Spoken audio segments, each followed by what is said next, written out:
Hello, I'm happy to be here in Bangkok today with some of my Connexus Global supply chain and logistics colleagues from our Singapore office. Rushit Shah, who is our business director for the industrial supply chains, Dilla Saini, who is our business manager for logistics, and Sam Berke, who is our business manager for consumer supply chains. The team is in Bangkok this week putting together strategic account measures in place to enable best practice for our clients across the APAC region, as well as enabling us to be truly globally integrated as a team. We have gathered today to discuss some common recruitment challenges they're seeing in the markets and how companies can solve them. Hey guys, do you remember when we all met up at that logistics conference a few years ago at the Expo in Singapore? And about 10%, if I remember correctly, were females and the rest were all males. Has anything changed since then? Definitely in the logistics industry. Historically, logistics industry has been a male-dominated industry, but of course, over time, especially as of recent, I've seen quite a number of women taking up senior management roles, especially in the freight forwarding companies, right? And personally, I've also recruited quite a number of females into these senior level positions. So I would say that definitely there's been a change, a massive change, in fact, for companies, especially in the logistics industry, to promote diversity. Fantastic. Well, that's great to hear, actually. How about your industries, guys? Perhaps, Rushit, you could share some insights in the industrial sector. Well, my industry is the least attractive. It's a tier 2 companies I work with, and usually it has the lowest impact when it comes to customer centric. And I think it's difficult to kind of attract on two major things. One, it's very manufacturing focused, so the plants are not really at the center of the hub. Second is the demand for skills required in those companies are usually off base, which is way away from cities, and you are kind of working in middle of nowhere.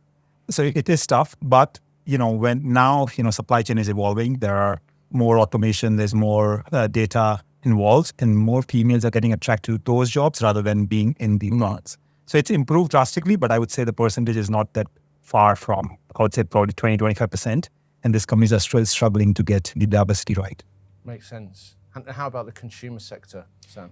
Yeah, I think based on what Rushit said, consumer is probably one of the most attractive in terms of industry. It's a relatable product, it's an attractive industry for graduates, and it's traditionally been probably a little bit more diverse than logistics and industrial spaces, but there has traditionally been a male-dominated part within the supply chain.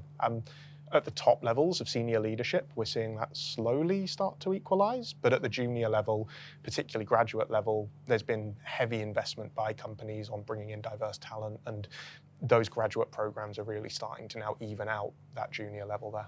So I think also consumer industries have kind of set the path of getting female leaders.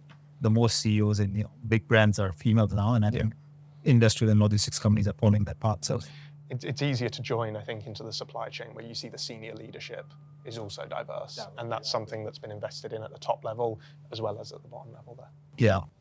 Interesting stuff. But how do companies attract, retain, and engage diverse talent? Whenever, as a recruiter, whenever I get a job, of course the requirement is, they need diversity, and diversity in recruitment usually means female candidates. Unlike some places when I work in the US, they also want, different races. But when it comes to female, especially in industrial, the challenges is how do you make the job attractive, or the word which you don't like, how do you make it sexy enough for them to come in? It has to be an element of kind of leadership which is not technical. So it's more functional leadership, more servant leadership. So really where they can come and contribute, but they don't have to be technically strong. Right. And I think to attract more females on roles, I think they like, for most of the people I kind of deal with, they like where they can come in and coach from the industry they have been in. So, industrial does not have a lot of females. So I have to kind of go and attract people from consumer or any other industry. So usually the people I attract is basically people who have been managerial position and, coaching a lot of people. And that's what I sell, that, the role I have is where they can kind of come and contribute. And you don't have to be the technical expert, but you have to be a servant leader. I think just to build on that though, from a talent attraction perspective, companies can invest in search firms, they can invest in headhunting this talent. But from a retention perspective, unless you're actually investing in diversity as a policy, if you're investing in the correct things from a HR perspective and giving genuine opportunity, you can retain that talent. But if you're just headhunting and paying a search firm, sometimes that can just be a band-aid over the problem. And you have to really go to the root cause there and make sure that your business is investing in genuine diversity across the board, not just proactively hiring, because ultimately you won't be able to retain. Well, we were talking about work from home as one of an option, but I mean, you can talk about how the logistics industry is, giving an impact where there is a work from home, but most of the operation is done, at the fleet or. Yeah, this is a good question actually. Something I wanted to ask is working from home and having that flexibility. Like, how does this impact attracting talent to come and work for them? Does it have a bigger impact, obviously, or does it not? Is it having a positive impact, or is it having a negative impact as far as flexible working arrangements? Are people still building cultures within their organisations if everyone's dispersed and no one's at home? Like, what is really going on in the market at the moment? Because I hear a lot from various clients, primarily in Europe, actually, that they're trying to bring talent back to the office. And they're finding it exceptionally hard, and people will not take jobs unless they're sort of working from home at least 4 days a week. So I just wanted to get an insight on what's going on in Asia Pacific at the moment with regards to flexible working. And I think this is also partly impacted by the pandemic during COVID, where everyone were actually working from home, and that made it possible for everyone to perform their job, even if they're working from home. So post-pandemic, of course, when I speak to candidates, one of the requirement, one of the things that they would actually be asking is that, does the company provide work from home flexibility, right? And I think I've seen that a lot, especially in the logistics industry. We always think that the logistics industry is an industry that always requires the person to be on site. But I think after the pandemic, it has also allowed us to be a little bit more flexible. And I've seen a lot of my clients in different forwarding companies, logistics companies are also adapting to this approach, or I would say they have to adapt to this approach in order for them to actually attract talent, especially the younger talents. So of course, I don't see that happening in most of the companies, but majoritarily, most of the companies are practicing at least 4-day work from the office and 1 day from home. Yeah, I think just to build on that, in Singapore and the APAC region especially, we are seeing companies try and bring people back into the office. And a part of that, you mentioned building culture. Building a culture remotely is a new skill. Most companies have not done that before. It's something people are still working out how to do. And a bit of a whiplash reaction can be, well, let's just bring everyone back in. That will fix the problem. But the companies that are getting this right, the ones that are able to have that hybrid working arrangement, it's so beneficial to attract talent. It's so beneficial to retain talent. And look, for certain roles, you need to be on site. If you're running a manufacturing plant, you have to be in the manufacturing plant. But if you're doing data analytics and you're looking at an Excel, you don't need to be in an office for that. And the companies that are getting this right are having such benefits from a talent attracting perspective. And we're starting to see companies try and pull people back in. And those companies are losing their staff. They're losing people. So it's a great retention model to be able to give that flexibility and trust to the employees. But it's an investment. You have to invest in creating a remote culture, and that's not easy. Not everyone's getting it right. People are paying consultancies to try and do this, and there's a lot of different solutions out there. But if you build that culture, if you have employees that genuinely are passionate about what they do, it's very easy to retain and to promote and to build that culture even stronger. Whereas trying to pull everyone back into the office 5 days a week, you start seeing people leave quite quickly. Yeah, I was talking to a client recently about this, and what they've experienced specifically in the US is that it's really created talent density within their organization, because the people that are mature and that they're passionate, as you say, passionate about their jobs, they're delivering the results at home or in the office. And the people that are not passionate about their jobs and don't really care and not mature have all been let go now, because they were obviously taking advantage of the flexible working arrangements. So I think that there are some real benefits to actually working from home personally, actually. So yeah, okay. Any other thoughts on that? No, I would say that, if I just have to kind of debate and take the other side, many companies are suffering economically, and they're also using that an example of COVID where people were working from home and those companies kind of started going downwards, using that, they were working from home. There were less synergies. Team were not really collaborating at the level they wanted. The reaction time was less. And now they want everybody to come back and see if it's working or not. So we'll probably get the real impact of, working from home or not economically, probably by next year. Yeah. But now most companies have started calling people back. 100%, yeah. And when it starts hurting the pocket, sustainability and diversity does take a back seat, and that's the reality of many companies globally, right? 100% right. 100% right. Yeah, and that's we're seeing that. And I think, just for me to add on a little bit, especially in the logistics industry, I think I've seen this major topic, especially when I speak to hiring managers, when I speak to candidates, especially when it comes to retaining younger talents. There has been we called it like shortage of talents, attracting younger generation in the logistics industry. And why is the reason why the millennials or the Gen Zs are not keen to actually join the logistics industry? I get the fact that it's not a sexy industry after all, but how can we actually attract the next generation to actually join the logistics industry? And one of the things that companies are start looking to actually invest is this work from home policy. 1 day work from home, at least to attract younger talents, because I think this is actually important for them with regards to having this flexibility. So I'm sure you guys have recently seen, or not even recently, over the last few months, there's been quite a lot of layoffs and people either being made redundant or either leaving their roles due to sort of well-being or whatever it is. But there's a lot of people out there in the market looking for jobs. What advice would you give these people? Perhaps, Sam, you'd like to go first with this one. Yeah, sure. I think it's a complicated question and there's no easy answer. There are a lot of people that have been laid off. There's been retrenchments, restructuring, and it's a hard job market. Not a lot of people are hiring.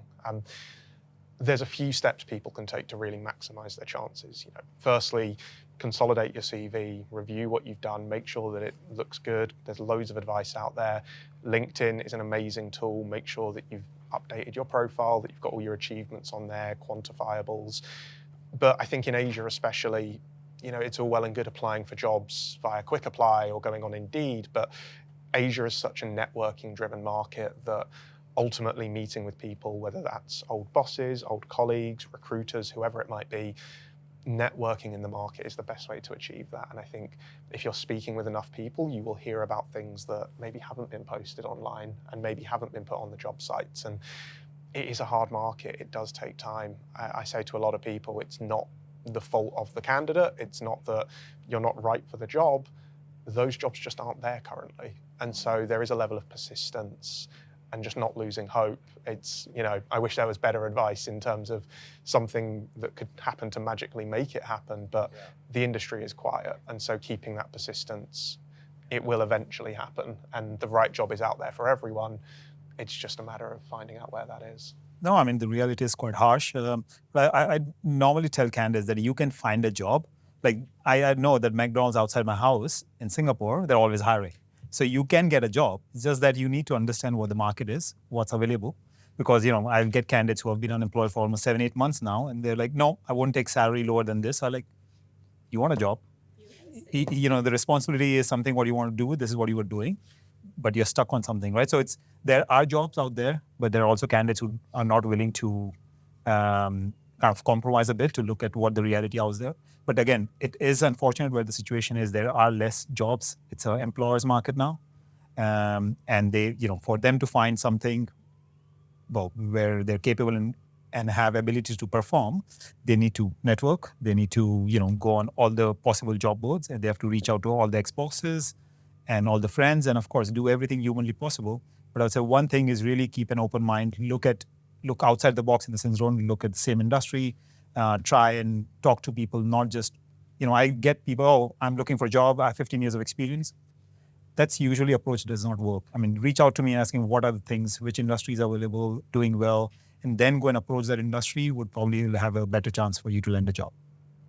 Yeah, and I think ultimately, we're recruiters. We are always happy to network and give advice because this is a long-term job that we do. It's not just a matter of sending CVs and hoping for the best. We're working with people. and people will find the right job and they'll progress in their career and one day they will hire. So we're always looking to network and do that, and I think most recruiters in the industry are.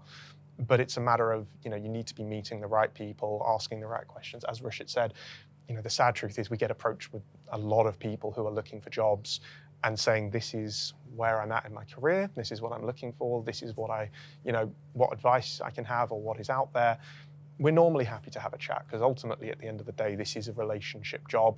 It's not just a sales job. I don't think it is a sales job. I think it's a people job. And if we're networking with the right people, we will be successful in our career. And a lot of that is just giving advice or having a coffee. And ultimately that is the way that we work in terms of recruiters. Correct. And just to add on also, right, I usually, how my approach to these candidates are, of course, as recruiters, right, this is not transactional. Like, put ourselves in their shoes and understand what they're actually going through. I'm always empathetic to these kind of candidates, especially when it comes to laying off. It's not easy, especially if they are, someone who are actually having families with them, having responsibilities. So what I will do with that, I'll usually meet up with them, connect with them, brainstorm what are the companies that they want to be working with, what are the roles that they would like to be working with, and what are the unique skill sets that they want to be that they have. And this will be the areas that I would talk to my clients and position them into this company. So that it's always easy for candidates. Hey, this is my CV. I'm looking out. I just got it all from a certain company, but when you meet them, when you connect with them, when you network with them, you get to learn more about themselves, their personality. And sometimes when hiring, it's not about the experience, right? It's about the personality and how their character matches the organization also. And I think people sometimes forget, probably more than half of the roles that we fill and the roles that we work on aren't roles that we're advertising or posting. It's we meet someone in the industry who says, hey, I might be looking for this in the next few months. And that's why we network so widely. And ultimately, I know fantastic candidates who are exceptional at what they do, who have been looking for 9 months or more, and it's no fault of their own, the right role hasn't come up, but I'll go for a coffee every 2-3 months. I'll understand what they're looking for so that when I am sitting down with someone and they say, hey, this is what we're looking for, I can immediately say, well, actually, I know someone very well. I know what they're looking for, what they've done. You should talk to them. And that's how we end up doing a lot of our work. It's not post something on LinkedIn and wait for people to apply. And that's why it's always worth proactively networking quite widely with recruiters. We all have different networks, we all access different talent pools, but we're here for advice, we're here to help people. And ultimately, that is what helps us as recruiters. That's how we work and how we are successful at our jobs as well. And the unique thing about us in Connexus is that we are very specialized in the area that we are doing, right? I'm focusing on logistics, you're focusing on supply chain, and you're focusing on industrial. So each of us and our colleagues are very specialized in our area, and we are able to actually advise candidates based on their roles and what's available in the market. Fantastic, yeah. I'm going to go off piece slightly here, but what I'm seeing here in Thailand specifically is that there's a lot of repatriations going on actually. So senior expats that have been brought in, traditionally general managers or heads of commercial, these types of functions, that their sort of contracts are up, and obviously the HR professionals in the organizations are now trying to localize that position as much as possible, ideally with diverse talent, and therefore the expats are being relocated back overseas to Europe primarily. And a lot of them don't want to leave, and they're very happy here in Thailand. And their kids are really happy in the schools, their wives are incredibly happy and part of the community, and they just don't want to leave.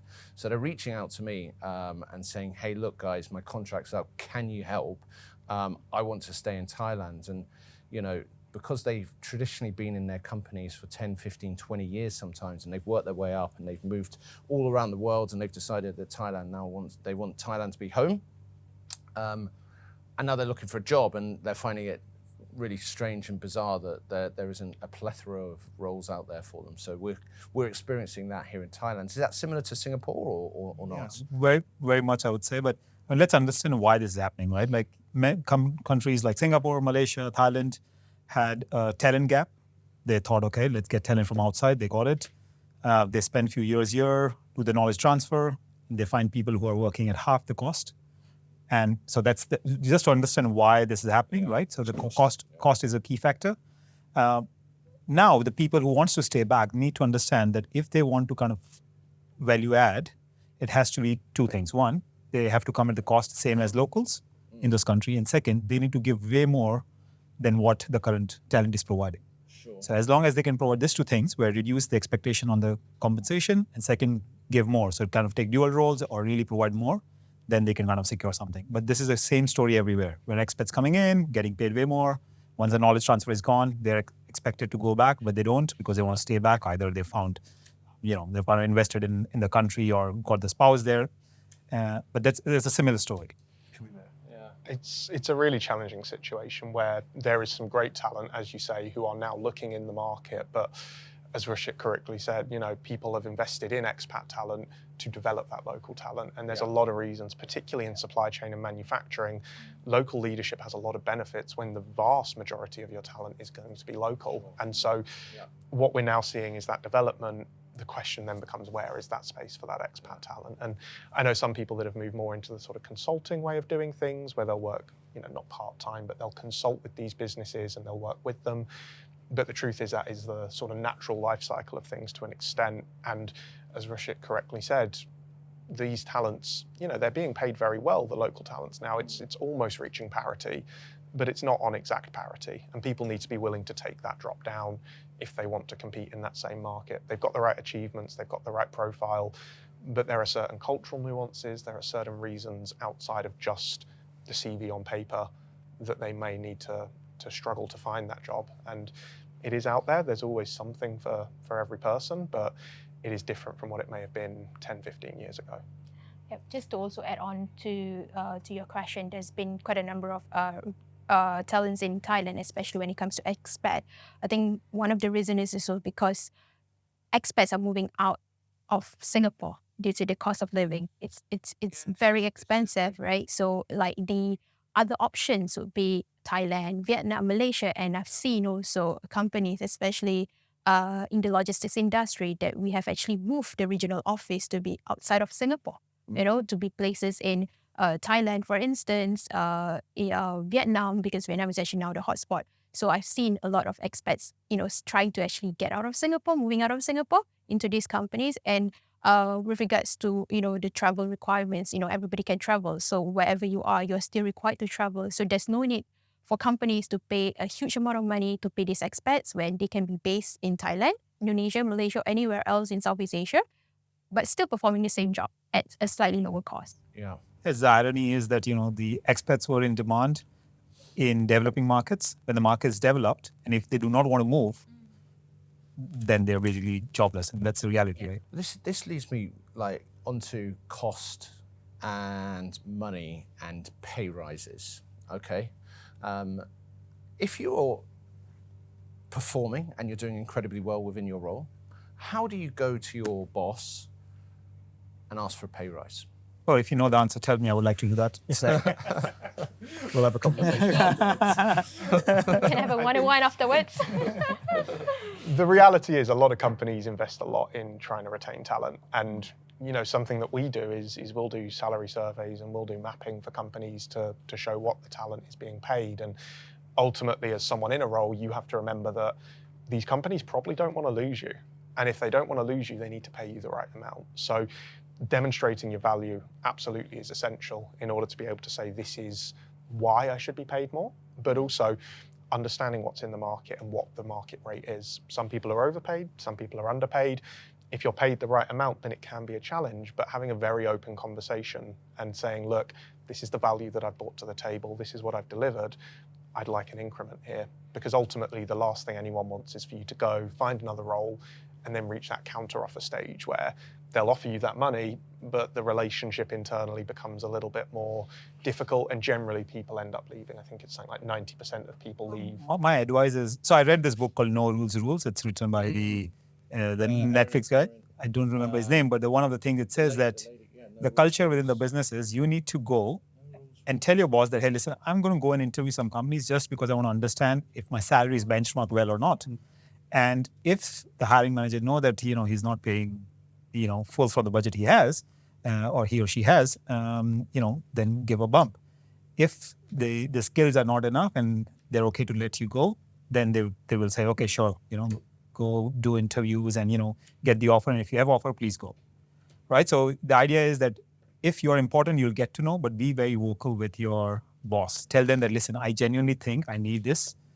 Can be any reason. If you think you're doing more work than the rest of the world and not paying well, then go and get the job offer from the market. But be open to your boss. Don't hide it. Keep it open, transparent. So at least, when you have an offer, you can go and negotiate rather than just resigning and moving away, because there's a chance you're more happy where you're currently working. The only problem is the salary is lower. That is something we help with, though, is before that conversation, it's good to be armed with speaking with someone that knows the industry, knows your peers in the industry, and can say, oh, wow, no, you're actually paid really well. Because obviously, if you go in and have that conversation and you're on the wrong end of that banding, that can cause problems. And that's why we publish salary surveys and content. And ultimately, again, it's part of what we do is just network and give advice. And ultimately, if you are underpaid, maybe it is time to look out. I think the average, people when they move jobs tend to get 15 to 20%. People when they stay in jobs tend to get 3 to 5%. And as Rushit said, if you're very open with your boss and you say, I know that I can get this somewhere else, it's a way to open that conversation. And how do we get candidates to open that conversation? Their relationship with the manager needs to be very solid, right? In order for them to be comfortable, for them to actually speak to the boss. Because usually the way I say it, they will speak to us first, and then when we got them an offer, then they will use this offer to get a counter offer with the manager. By then it's too late to actually, salvage things, right? So I think it's also our part here to actually, educate them. So what I usually do, right? My advice to candidates is that, why not, let's go and talk to your boss, tell your boss, of course, candidates needs to know what's their worth. They need to understand what's their worth.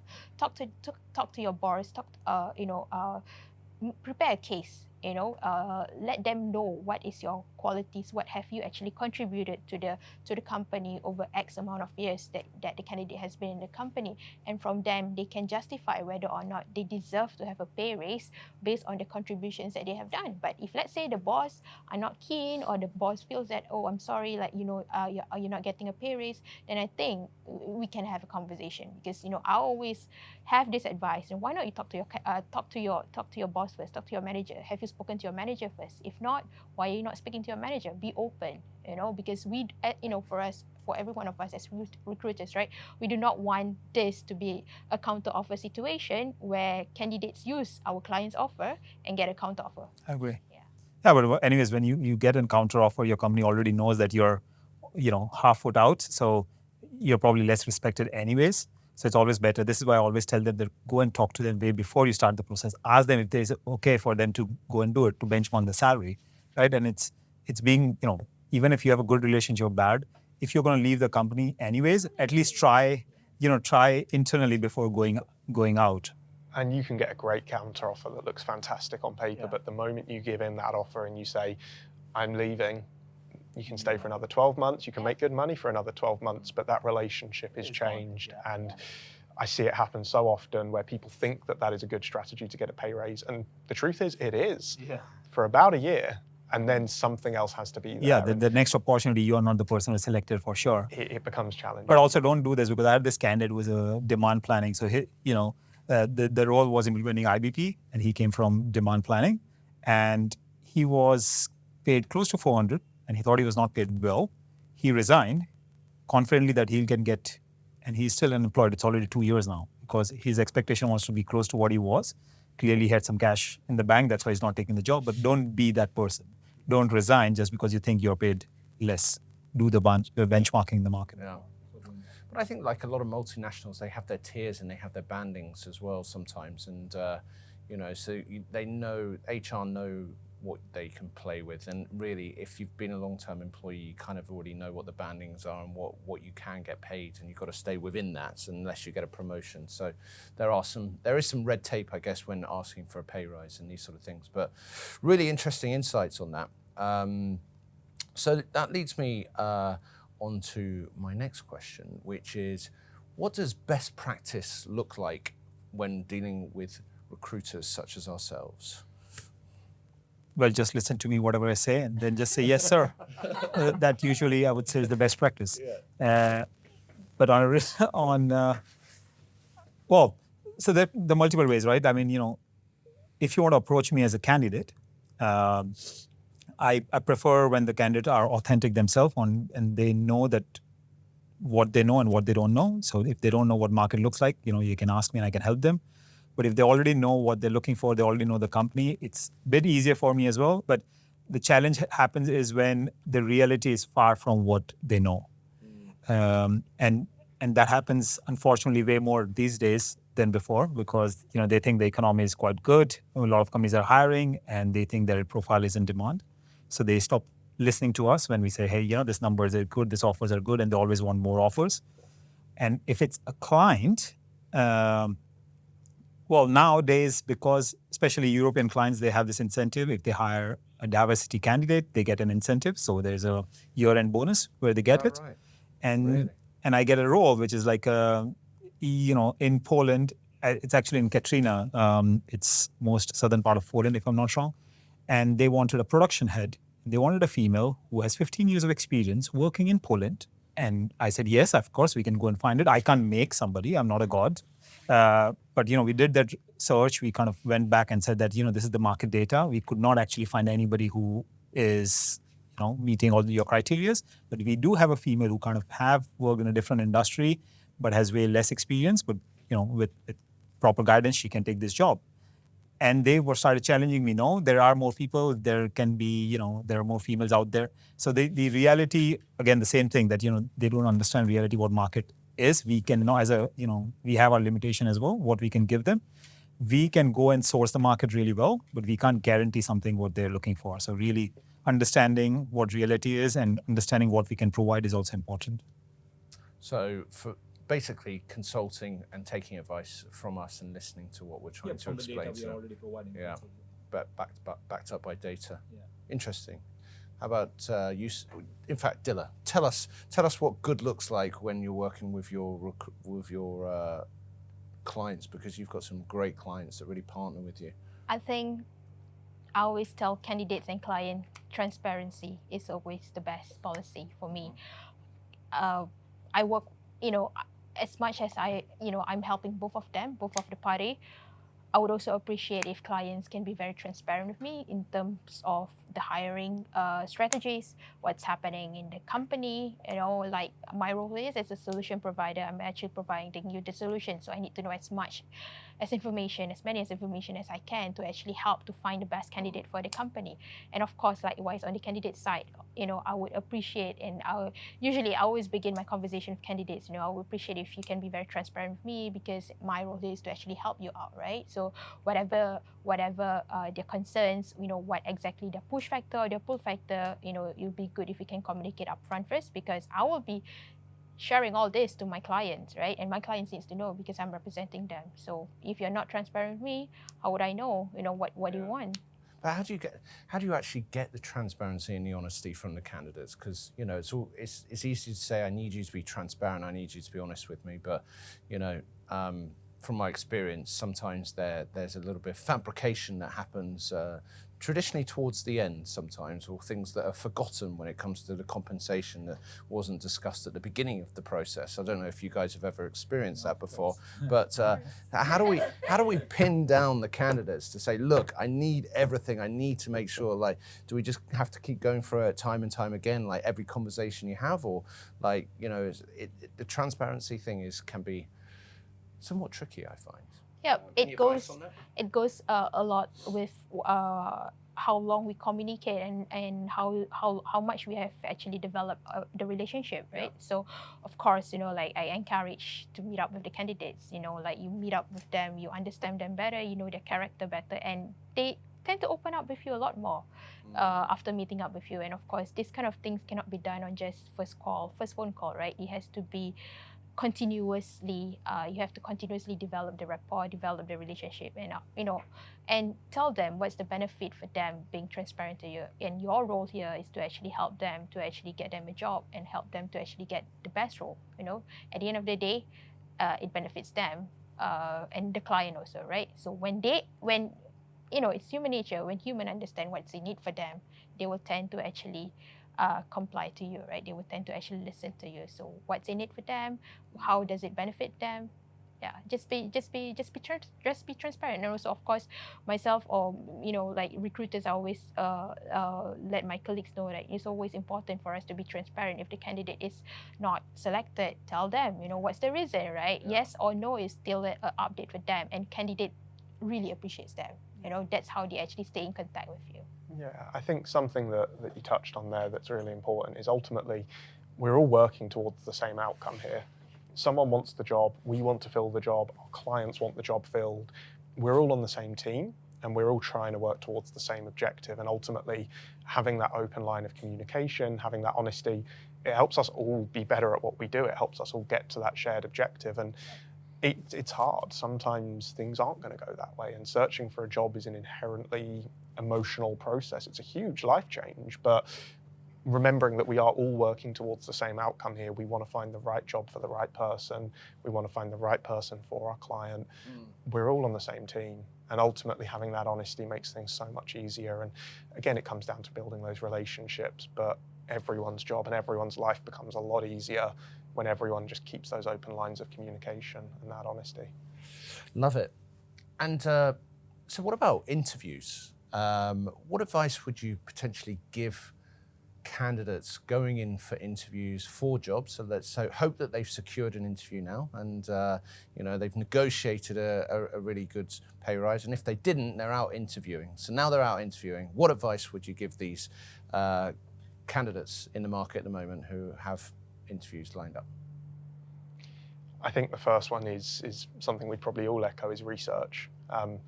You can go in and just hope for the best in an interview. Be prepared. Or you can be prepared. And if you've researched the company, the strategy, the person that you're meeting, you have so much more of a chance. You could be the perfect person for that job. If you go in unprepared and you don't seem like you want the job and you don't seem like you know what you're doing, it's probably not going to work out. And again, that's somewhere where we try and help. We know these people, we know these companies, we know what they're looking for and why they're looking. But there's a lot that we can't do as well. There is a lot of research into what is the company's strategy, why is this role here, what can you personally bring to this company. Reviewing that and being prepared for that is absolutely critical. I'll give you an example. I was working in a supply chain tech firm, and this lady who was interviewing is a very senior role I'm talking about. It's a commercial role, actually. And in an interview, she asked the candidate, what do you know about the company? And she said, Rushit shared everything about the company, understand the role. He spoke about the hiring manager. And she said, did you go through our website? He said, no, I didn't get the chance. I said, so,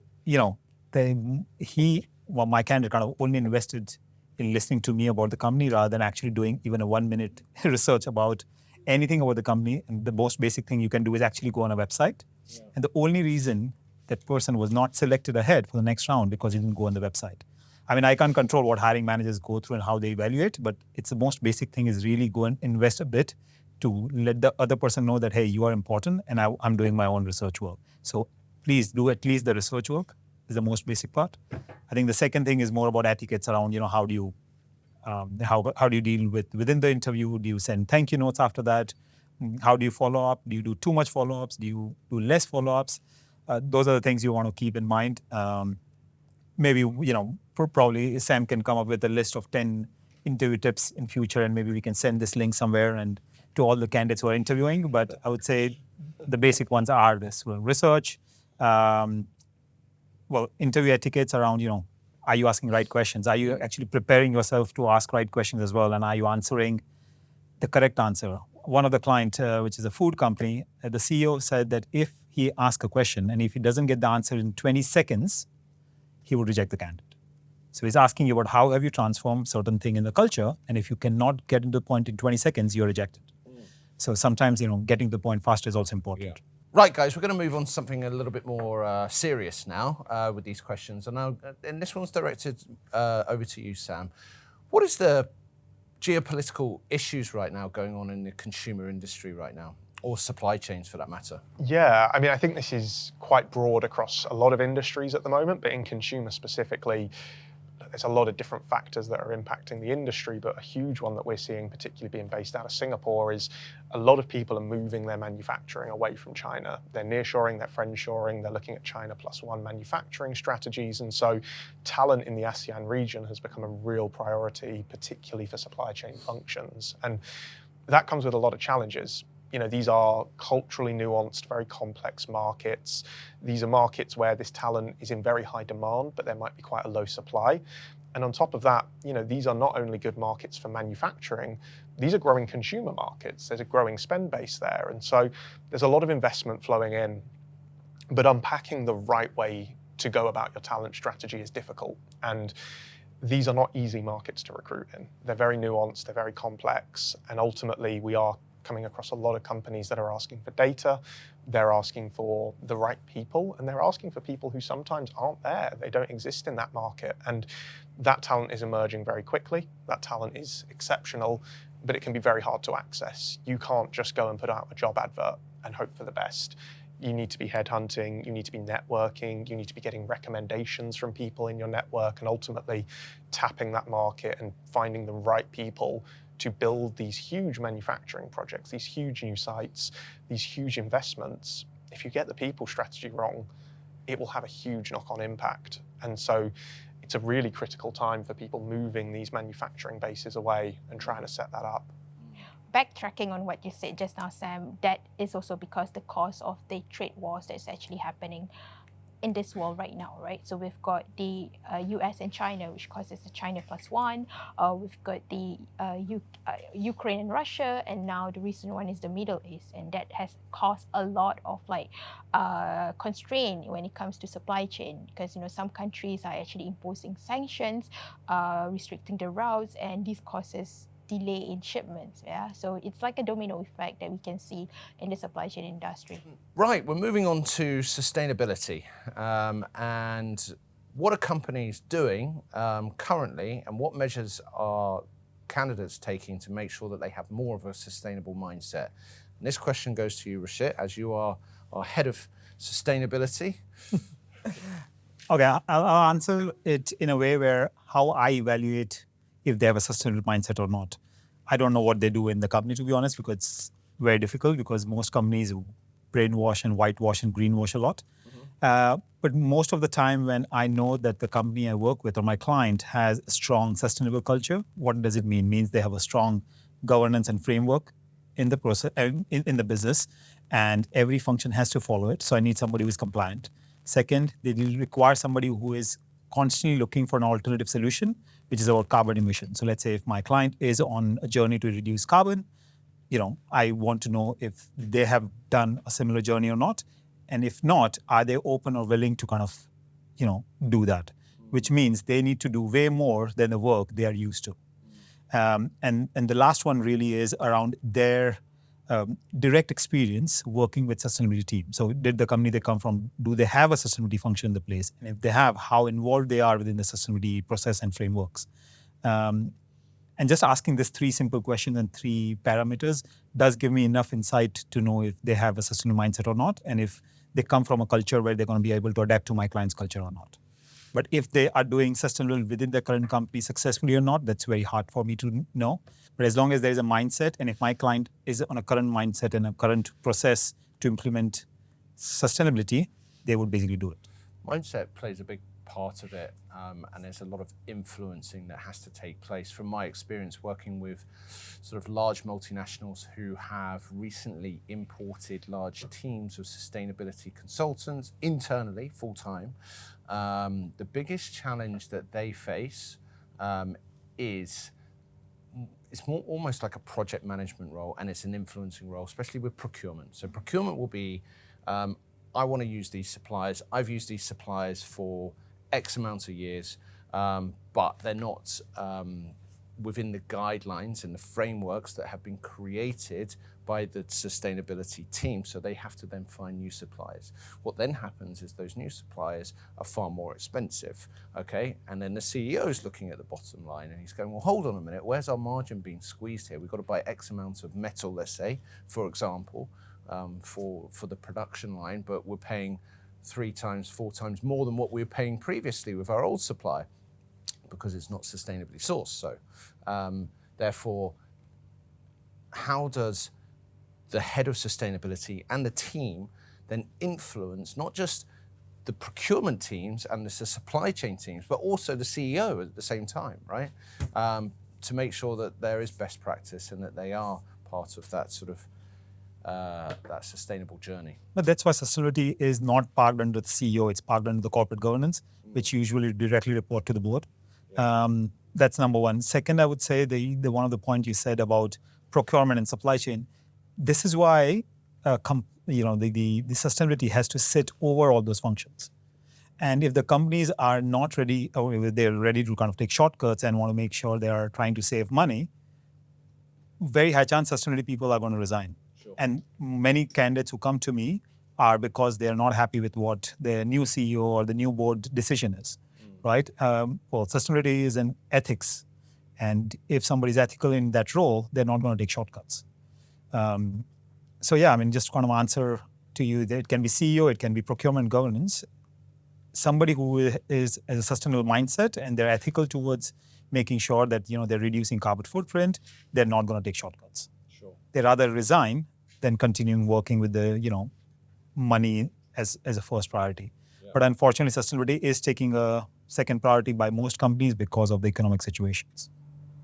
Interesting. Thanks, Rushit. I think it's quite interesting. In the consumer industries, I'd agree with you. I mean, look, the economic situation is always going to be priority number one for these businesses, but consumers are increasingly conscious of the environmental impacts, right. CSR, ESG. These are really important points for a lot of consumers. And so as a result, people are investing quite a lot of money, even if it does hurt the bottom line, because not only is it the right thing to do from an ethical standpoint, it's necessary to keep your products flowing and to keep on selling to consumers. But what we're seeing that is particularly interesting in the consumer industry is everyone is looking for certain skill sets.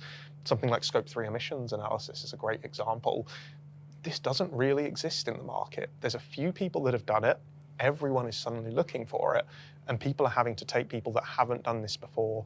There's consultancies, but for the most part, there's a bit of a talent drought in this space. And it's a really good opportunity for a lot of people who are starting to actually pivot their careers from one area into sustainability. And it's important in consumer. I expect in the future people will start to flow out into other industries, but within FMCG, consumers are conscious of this. People are looking at what is the environmental impact of the product that I buy or the product that I eat. And so as a result, this is a big investment, and building these teams can be a real challenge for companies. Sustainability, I think, is also evolving because if you see traditionally, sustainability professionals are coming with the legal background. So many lawyers have converted into general counsel into sustainability. But now you will see procurement people kind of moving into sustainability, supply chain people moving to sustainability because they bring that expertise within their function and they can really do some impact. One of the biggest buying houses in the world now has a chief operating officer as the chief sustainability officer. And, she committed 30% reduction on carbon, which is very big amount. If they are, I think, $34 billion business buying from Bangladesh, India, Pakistan, China, and reducing within, carbon footprint within the apparel is the toughest thing on planet. So, I mean, if you come with an expertise within that function, of course, that's the rise. And this is the evaluation of sustainability. I think people in these roles are going to be experts within those fields. But it can never report into CEO. It can never report into some function. It has to report into corporate governance or board member. Yeah. So there's a person with the stick on the hand to make sure that, punish you if you're doing wrong. Yeah, and I see this as a big topic in the logistics industry because, I was speaking to my clients also as of late, and they told me that, they were not even invited to actually participate in a tender if they don't comply or meet the requirements of being sustainable to their customers, right? Especially when it comes to the automotive industry, we talk about like the EV vehicles, like you as a service provider, you have to be in a partnership with your client that is very committed to sustainability, ESG, carbon emission, and all these things, right? So yeah, they have to also make sure that as a service provider also they are willing to actually be part of the journey with their customers also. So it's been it's been a hot topic in the industry, especially in the logistics industry. And I think at this point of time is how are we going to actually create awareness and educate, because this is actually a new thing in the industry, and how people are willing, how companies are going to actually train their candidates, their employees to actually get into these roles. It's a brand new role, and most of these sustainability roles comes from candidates who are from legal or QHSE, that they have actually developed and upskilled themselves to get into this sustainability role.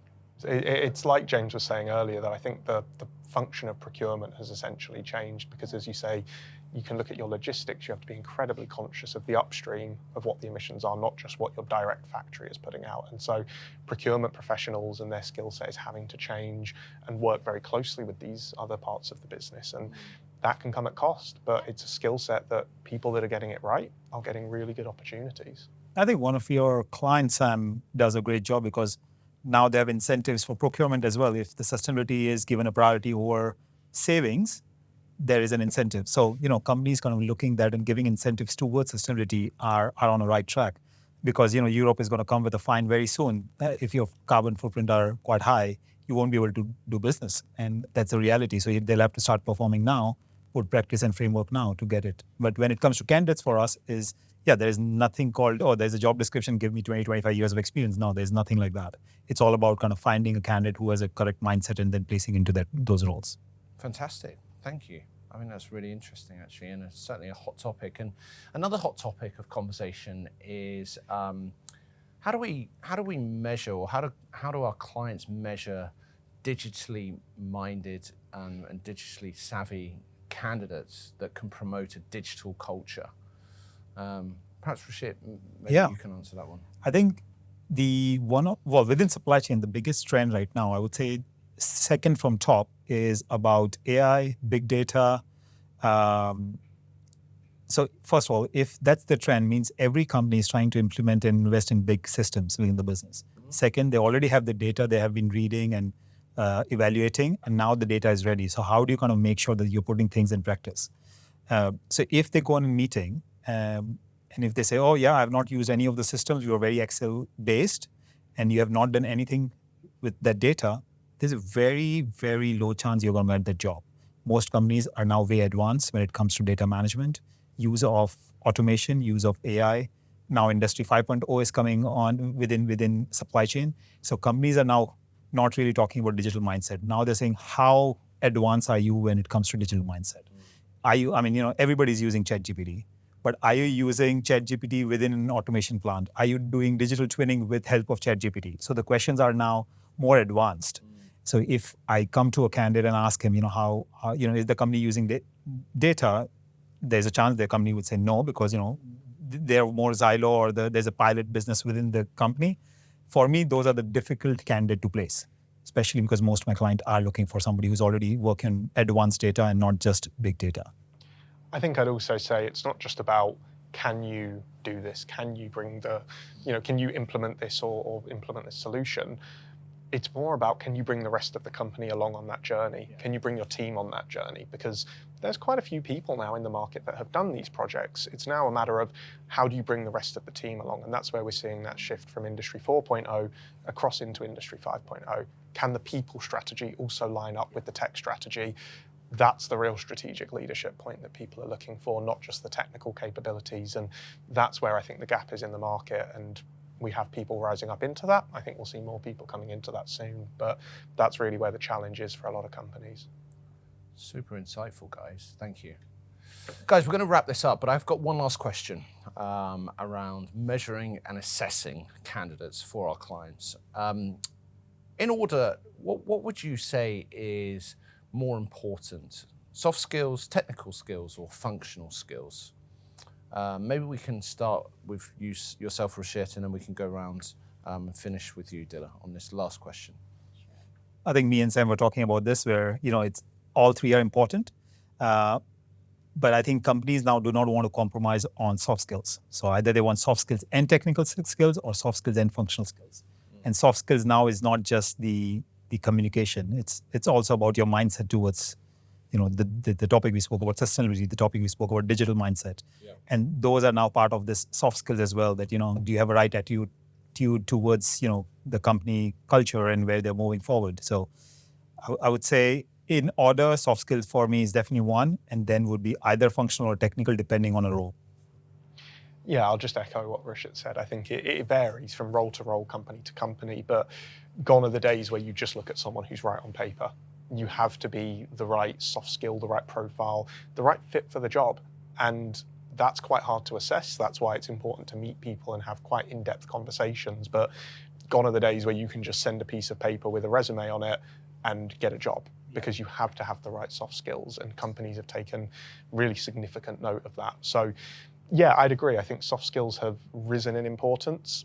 It changes on situation to situation. You need the right technical skills, you need the right functional skills, but soft skills have become so critical in today's workplace that, yeah, I'd agree with what Rushit said.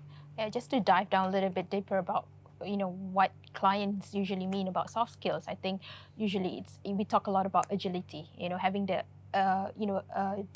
agility in terms of your mindset, right? And I've seen quite a number of hiring managers or companies looking for candidates with this agility. Can they actually be agile in their work? Can they actually work in a fluid environment, less structured environment? I think we've got candidates a lot with experience, but finding a candidate that can work in a very fluid environment it requires a lot of agility and resilience also. And this is something that is lacking in some of the candidates with the experience that they have. It's all about the mindset. They're not willing. They do not have this agility. And how can companies actually help to provide this kind of awareness, or how candidates can actually cultivate this kind of mindset in order for them to actually progress further in their career? I think the final thing I'll say on this is it touches on a really interesting challenge for recruiters and for talent acquisition people, in that you can't just assess a CV as a CV anymore. A CV is a representation of someone's experience. It's not a representation of them as a person. Yeah. And you really have to have the ability to drill down into what is this person's skills, this person's abilities, this person's technical competencies for sure, but the soft skills are so important, and that assessment can't be done on paper, which is something people are learning to do. I think it's an emerging skill set, but it's a real challenge for some people, and it makes recruitment harder, but it's a really important skill for talent acquisition people that I think we're starting to see develop more in the market. Yep, and we've also seen a lot of companies these days are also engaging third-party assessments when it comes to providing a better insights about their characters, about their personalities, and how do they perform under pressures, right? I've got clients asking candidates to actually put them on different kind of assessments just to see how they actually perform under pressure, just to see how they actually in their reasoning skills, their analytical skills, and also their how they perform when they're put under in a situation that is actually causing a lot of stress, especially when it comes to the logistics industry. So that really tests the agility, and with regards to the evolution that's actually happening in the industry, in the supply chain industry, this skill set is actually even more important than the functional skill set or even the experience skill set. I mean, you can teach someone to actually learn how to do the job, but if you don't have the right mindset or if you don't have the right character, it's difficult. Guys, thank you so much for today. That's really super interesting, and hopefully our audience will also feel the same. So, no, James, thanks for hosting us in Bangkok. Thank you very much. We're always up for the next trip. Please come in any time. Apologies, the weather hasn't been as nice as I would have liked it to have been, but actually it's a lot cooler than it has been. Like, the temperature has dropped down to about 28 degrees, whereas the last few weeks it's been about 40. So welcome to a cooler city. Anyway, that's a wrap. Thanks. Back to the studio. That's a wrap!